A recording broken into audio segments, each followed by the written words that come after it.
Hi friends, ഈ ഒരു recipe ചെയ്യാൻ വേണ്ടിയിട്ട് 3 പഴമാണ് ഞാൻ എടുത്തേക്കുന്നത്.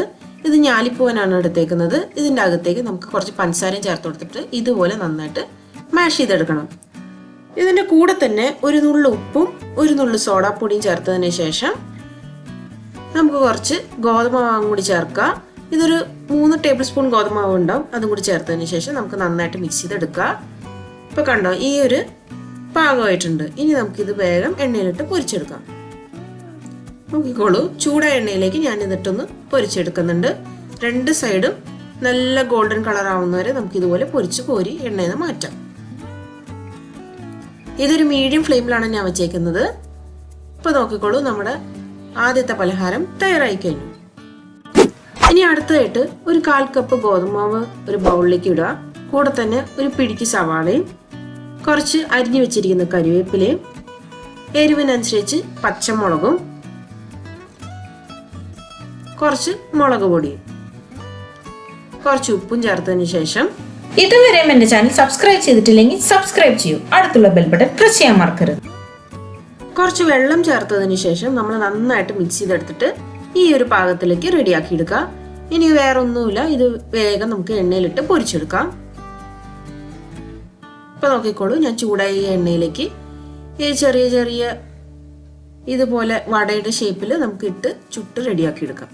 കണ്ടോ, 2 സൈഡ് ഇനി ഗോൾഡൻ കളർ ആയിക്കഴിഞ്ഞാൽ നമുക്ക് ഇത് എണ്ണയിൽ നിന്ന് കോരി മാറ്റാം. ഇപ്പൊ നമ്മുടെ രണ്ടാമത്തെ പലഹാരം തയ്യാറായി കഴിഞ്ഞു. ഇനി അടുത്തായിട്ട് നമുക്കൊരു 2 ടേബിൾ സ്പൂൺ തേങ്ങയും കുറച്ച് പഞ്ചസാരയും കുറച്ച് നട്ട്സും ടൂട്ടി ഫ്രൂട്ടി ഇട്ട് കൊടുത്തതിന് ശേഷം ഇത് മിക്സ് ചെയ്തിട്ട് നമുക്ക് മാറ്റി വെക്കാം.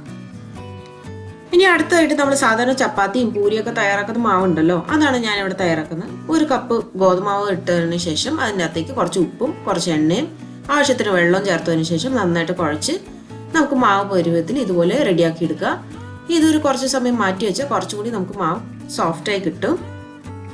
ഇനി നമുക്ക് ഇതിനുള്ള ഫില്ലിങ്ങിന് വേണ്ടി ആദ്യം ചെറിയൊരു ഉരുണ്ട എടുത്തിട്ട് ഇതുപോലെ നമുക്കൊന്ന് പരത്തി റെഡിയാക്കി എടുക്കാം. എന്നിട്ട് ഇതിൻ്റെ നടുഭാഗമായിട്ട് നമ്മൾ തയ്യാറാക്കി വെച്ചിരിക്കുന്ന തേങ്ങയുടെ കൂട്ടുണ്ടല്ലോ, അത് ചേർത്ത് കൊടുക്കുക. എന്നിട്ട് ഇതുപോലെ നമുക്ക് ഷേപ്പാക്കി എടുക്കാം. നമ്മൾ രാവിലെ പൂരിയും ചപ്പാത്തിയൊക്കെ ചെയ്യുമ്പോൾ ബാക്കി വരുന്ന മാവുണ്ടല്ലോ, അത് ഇതുപോലെ ചെയ്തെടുത്താലും മതിയാവും.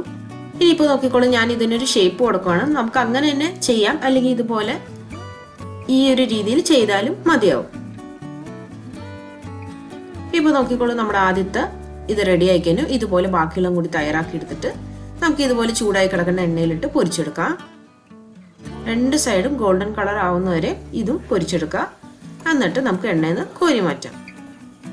ഇപ്പോൾ നോക്കിക്കോളൂ, നമ്മുടെ മൂന്നാമത്തെ പലഹാരം തയ്യാറായി കഴിഞ്ഞു. ഇനി അടുത്തായിട്ട് ഒരു ബൗളിലേക്ക് 2 മുട്ട പൊട്ടിച്ചൊഴിച്ചു കൊടുക്കുക. അതിൻ്റെ കൂടെ തന്നെ ഒരു 2 ടേബിൾ സ്പൂൺ സവാളയും കുറച്ച് ഉപ്പും എരിവിനനുസരിച്ച് പച്ചമുളകും കുറച്ച് മുറിച്ച് വെച്ചിരിക്കുന്ന മല്ലിയിലയും ചേർത്ത് കൊടുത്തതിന് ശേഷം ഇത് നന്നായിട്ട് ഇതുപോലെ ചിക്കിയെടുക്കുക. എന്നിട്ട് ഇത് തൽക്കാലം മാറ്റി വെക്കാം.